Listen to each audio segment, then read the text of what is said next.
உங்க நாடகத்தெல்லாம் பார்த்துக்கிட்டு மக்கள் சும்மா இருக்க மாட்டாங்க.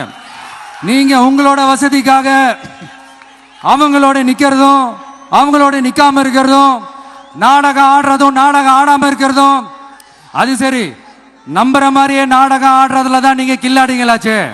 அதையும் மீறி நம்ம விவசாயிங்க உங்க போராட்டத்துக்கு எதிராக போராடினாங்கன்னா பிரச்சனை தான். இனிமேல் உங்க நாடகத்தை பார்த்துக்கிட்டு மக்கள் சும்மா இருக்க மாட்டாங்க. உங்களோட இந்த விமான நிலையத்துக்காக நீங்க ஆய்வு செஞ்ச இடத்தை மறு ஆய்வு செய்யணும்னு ஒன்றிய அரசுக்கும் மாநில அரசுக்கும் நான் கேட்டுக்கிறேன். விவசாய நிலங்கள் இல்லாத இந்த பாதிப்புகள் குறைவா இருக்கிற இடங்களா பார்த்து உங்களுடைய விமான நிலையத்தை கொண்டு வாங்க.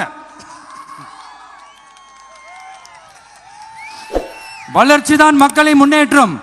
ஆனா அந்த வளர்ச்சின்ற பேர்ல நடக்கிற அழிவு மக்களை ரொம்பவே பாதிக்கும்.